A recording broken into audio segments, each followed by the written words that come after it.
وَلَقَدْ يَسَّرْنَا الْقُرْآنَ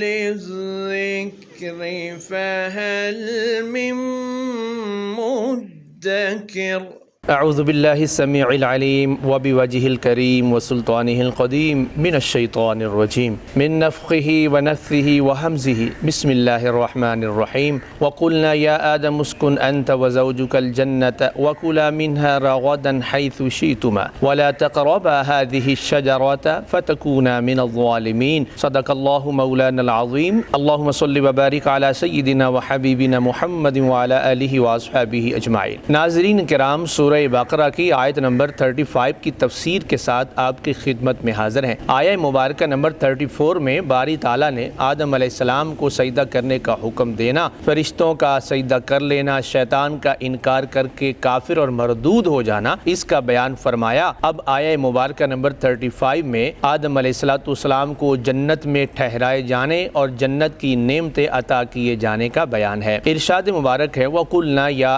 آدَمُ اسْكُنْ أَنْتَ وَزَوْجُكَ، اور ہم نے فرمایا اے پیارے آدم، آپ اور آپ کی بیوی دونوں رہیے الجنت، جنت میں، وَكُلَا مِنْهَا رَغَدًا، اور اس میں سے وافر کھائیے، حَيْثُ شِئْتُمَا، جہاں سے بھی تم دونوں کا دل کرے، وَلَا تَقْرَبَا هَذِهِ الشَّجَرَةَ، لیکن اس درخت کے قریب نہ جانا، فَتَكُونَا مِنَ الظَّالِمِينَ، ورنہ تم دونوں اپنے اوپر زیادتی کرنے والوں میں شامل ہو جاؤ گے۔ قرآن کریم نے ارشاد فرمایا اے آدم، آپ اور آپ کی بیوی دونوں جنت میں رہیے۔ قرآن پاک نے یہاں حضرت آدم علیہ السلام کی زوجہ اور بیوی کا ذکر کیا ہے۔ حضرت آدم علیہ السلام کی زوجہ کیسے تخلیق کی گئی، اس کا بیان روایات کے اندر موجود ہے۔ حضرت ابن عباس رضی اللہ تعالیٰ عنہما اور دیگر صحابہ سے مروی ہے کہ جب ابلیس نے حضرت آدم علیہ السلام کو سجدہ کرنے سے انکار کیا تو اس کو رد کر دیا گیا، اور جناب آدم کریم علی نبینا وعلیہ الصلوۃ والسلام کو جنت میں جانے کا حکم ہوا۔ آپ جنت میں رہنے لگے، لیکن اکیلا ہونے کی وجہ سے جنت میں ان کو وحشت سی ہوتی تھی، کیونکہ ان کی بیوی نہیں تھی جس سے ان کو سکون ملے۔ ایک دن وہ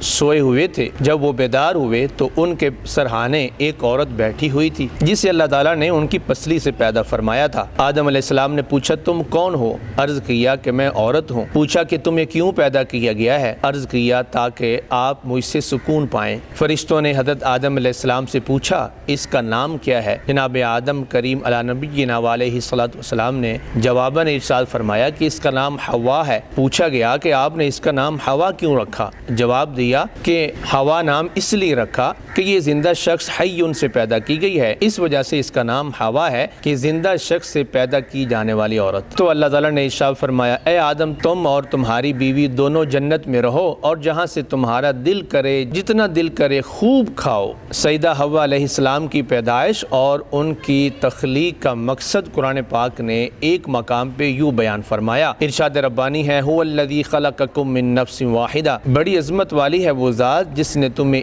ایک جان سے پیدا کیا، وجعل منها زوجها، پھر اس ایک ذات سے اس کا جوڑا بنایا، لیسکن الیہا، تاکہ وہ اس عورت سے سکون پائے۔ تو بیوی کا مقصد شوہر کو سکون دینا ہے کہ اس کے دکھ درد کو بانٹنا ہے، اس کے ساتھ ہمدردی کر کے اس کو راحت پہنچانی ہے۔ نبی رحمت صلی اللہ تعالیٰ علیہ وآلہ وسلم نے عورتوں کے ساتھ خیر خواہی کرنے کا حکم دیا ہے۔ جناب ابو ہریرہ رضی اللہ تعالیٰ عنہ سے مروی ہے، نبی رحمت صلی اللہ تعالیٰ علیہ وآلہ وسلم نے ارشاد فرمایا عورتوں کے ساتھ خیر خواہی اور اچھا سلوک کرو، کیونکہ عورت کو پسلی سے پیدا کیا گیا ہے اور پسلی میں سب سے زیادہ ٹیڑھا پن اس کے اوپر والے حصے میں ہوتا ہے۔ اگر تم اس کو سیدھا کرو گے تو توڑ دو گے، اور اگر اس کو چھوڑ دو گے تو وہ ٹیڑھی ہو جائے گی، سو تم عورتوں کے ساتھ خیر خواہی کرو۔ اللہ تعالیٰ نے ارشاد فرمایا اسکن انت وزوجک الجنہ، اے آدم تم اور تمہاری بیوی جنت میں رہو۔ سوال یہ ہے کہ آدم علیہ السلام کو کون سی جنت میں ٹھہرایا گیا تھا؟ جواب یہ ہے کہ جنت اس باغ کو کہتے ہیں جس کے ارد گرد باڑ ہو۔ حضرت آدم علیہ السلام کو کہاں ٹھہرایا گیا، اس بارے میں اہل علم کا اختلاف ہے کہ آیا وہ جنت الخلد تھی یا کوئی اور باغ تھا۔ ایک قول یہ ہے کہ وہ جنت الخلد نہیں تھی بلکہ باغ تھا، تو اس وجہ سے کہ جو بندہ جنت الخلد میں داخل ہو جائے تو پھر وہاں سے نکالا نہیں جاتا، جبکہ آدم علیہ السلام کو کچھ عرصہ کے بعد جنت سے نیچے اترنے کا حکم دیا گیا تھا، لہٰذا اس سے ثابت ہوتا ہے کہ یہ جنت الخلد نہیں تھی۔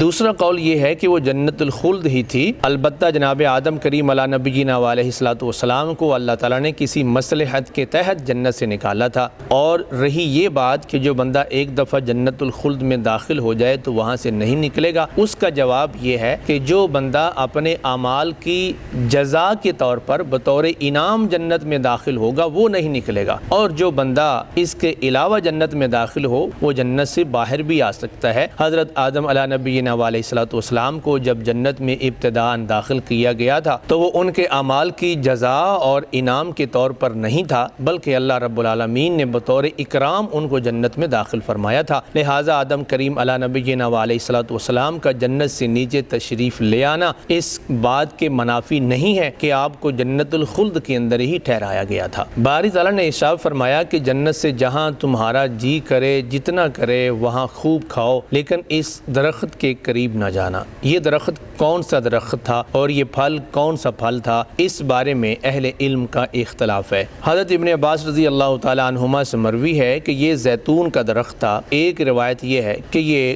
گندم کا درخت تھا، اور ایک روایت یہ ہے کہ یہ انگور کا درخت تھا۔ جہاں تک قرآن و سنت کی بات ہے تو قرآن مجید اور احادیث مبارکہ میں صراحتاً کسی درخت کا یا پھل کا ذکر نہیں کیا گیا کہ جس کو کھانے سے منع کیا ہو، لہٰذا اس سے کوئی فرق نہیں پڑتا کہ وہ کون سا درخت تھا، کہ اصل مقصود اللہ تعالیٰ نے امتحان لینا تھا کہ وہ خاص درخت تھا جس کے قریب نہیں جانا تھا، اس کو کھانا نہیں تھا۔ باقی یہ تعیین کہ وہ گندم تھی یا زیتون تھا یا انگور تھا، یہ حتمی طور پہ نہیں کہا جا سکتا، کیونکہ قرآن و سنت میں اس کو صراحتاً ذکر نہیں کیا گیا، اور نہ ہی اس سے کوئی فرق پڑتا ہے، کیونکہ اصل یہ مطلوب ہی نہیں تھا۔ اصل مطلوب امتحان تھا، اصل یہ آزمائش تھی جس میں حضرت آدم اور ان کی بیوی کو مبتلا کیا گیا تھا۔ سوال یہ ہے کہ حضرت آدم علیہ الصلوۃ والسلام کا اس درخت کے قریب چلے جانا اور اسے کھا لینا کیا اللہ تعالیٰ کی معصیت نافرمانی تھا یا نہیں تھا؟ اس کا جواب یہ ہے کہ اگر ظاہراً اس فعل کو دیکھا جائے تو اس کے اوپر لفظ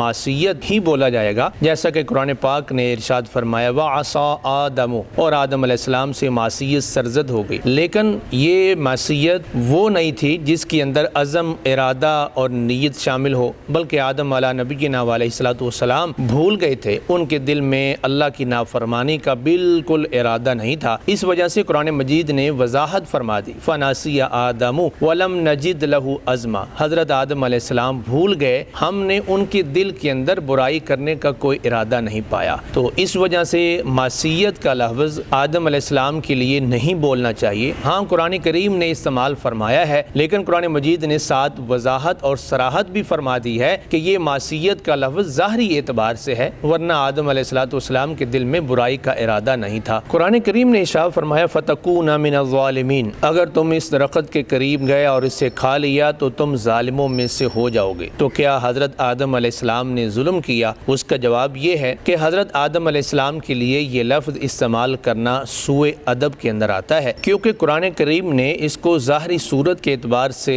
اس کے لیے معصیت کا ورڈ استعمال کیا ہے۔ انسانوں کو یہ زیب نہیں دیتا کہ اپنے باپ حضرت آدم علیہ السلام کو برا بھلا کہے اور حضرت آدم علیہ الصلوۃ والسلام کی طرف ایسا لفظ منسوب کرے جس کے اندر ان کے اوپر طعن و تشنیع کی جائے یا ان کی ذات کے اوپر یا ان کی عزت کے اوپر حرف آئے۔ اس لیے اہل محبت یہ فرماتے ہیں نہ صرف حضرت آدم علیہ السلام بلکہ جملہ انبیاء کرام، رسول اعظام، ملائکہ اور صالحین کے لیے کوئی بھی ایسا لفظ استعمال نہیں کرنا چاہیے جس سے سوء ادب کا شائبہ ہو اور بے ادبی کا احتمال موجود ہو۔ انسان کو ان نفوس کے لیے ادب کے الفاظ کا ہی چناؤ کرنا چاہیے۔ اس لیے ہم اس لفظ کا ترجمہ یہ کریں گے کہ ورنہ تم اپنے اوپر زیادتی کرنے والوں میں شامل ہو جاؤ گے۔ حضرت آدم علیہ الصلوۃ والسلام کو درخت کے قریب جانے سے منع کیا گیا۔ یہ جو ممنوع درخت ہے لا تقربا هذه الشجرہ، اس درخت کے قریب نہ جانا، یہ درخت کے قریب نہ جانا یہ بطور استعارہ استعمال کیا گیا ہے۔ استعارہ اس بات کا ہے کہ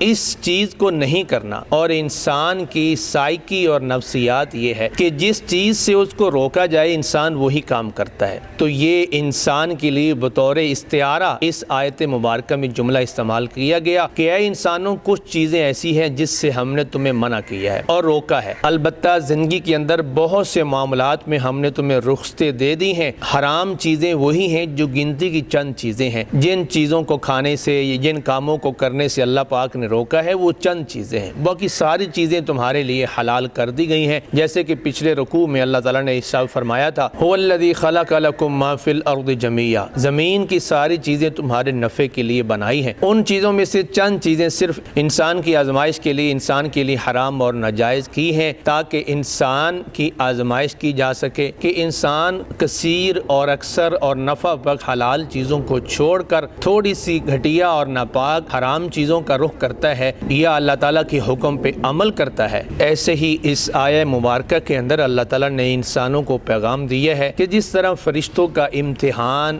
آدم علیہ السلام کو سجدہ تعظیم بجا لانے میں تھا، انسان کا امتحان جنت کے اندر جا کر ہر طرف سے مزے لینا، ہر طرف سے نعمتوں سے لطف اندوز ہونا، لیکن اس خاص درخت کے قریب نہ جانے کے اندر تھا کہ باقی ساری چیزیں اس کے لیے حلال اور جائز کر دی گئیں، صرف ایک درخت کے قریب جانا اس کے لیے ناجائز کر دیا گیا۔ انسانوں کو بھی یہی پیغام ہے کہ ساری دنیا تمہارے لیے حلال ہے، وسیع ہے، اور تم دنیا میں غور و فکر کرو، لیکن چند گنتی کی چیزیں ہیں جن کا تم نے ارتکاب نہیں کرنا، یہی تمہارا امتحان ہے۔ جس طرح تمہارے باپ آدم علیہ السلام کا امتحان تھا، تمہارا بھی اسی طرح یہی امتحان ہے۔ انسانوں کا امتحان جس چیز کے اندر ہے اس چیز کو انسان کے لیے خوبصورت کر دیا گیا ہے۔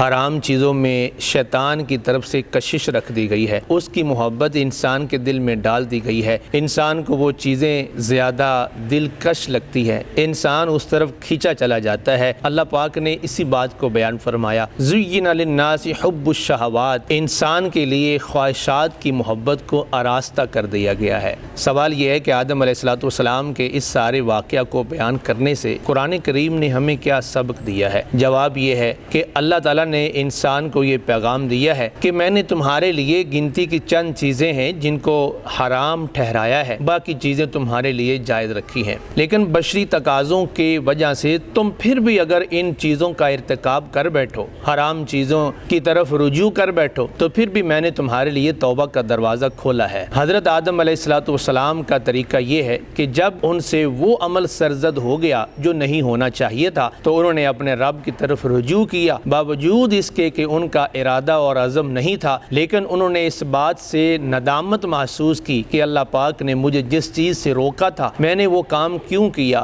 اللہ کے حضور توبہ کی، روتے رہے، گڑ گڑاتے رہے۔ یہ انسانی روش ہے اور شیطان نے جان بوجھ کے غلطی کی، حالانکہ وہ 100% غلط تھا، لیکن وہ غلطی پہ اکڑ گیا، ندامت کی بجائے وہ تکبر میں مبتلا ہو گیا۔ یہ شیطانی روش ہے کہ انسانوں میں سے بھی کچھ لوگ انسان صفت ہیں، کچھ شیطان صفت ہیں۔ انسان صفت لوگ اولاً تو غلطی کا ارتکاب نہیں کریں گے، اور اگر ان سے غلطی کا ارتکاب ہو جائے تو پھر اللہ کے حضور ندامت کے آنسو بہائیں گے اور توبہ کریں گے اور معافی کے طلبگار ہوں گے۔ اور شیطان صفت لوگ غلطی کا ارتکاب کر کے خود کو بڑا جانیں گے اور ندامت اور شرمندگی کی بجائے اکڑ جائیں گے اور تکبر کا شکار ہو جائیں گے۔ یقیناً یہ شیطان کی روش پہ چل پڑے ہیں اور ان کا ٹھکانہ جہنم ہے۔ یہی وہ ناکام لوگ ہیں جو تباہ و برباد ہو جائیں گے۔ یہاں سے انسان کے لیے ایک سبق یہ بھی ہے کہ دنیا کے ظاہری اسباب پہ بھروسہ نہ کرے، یہ اسباب انسان کو راہ راست سے بھٹکا سکتے ہیں۔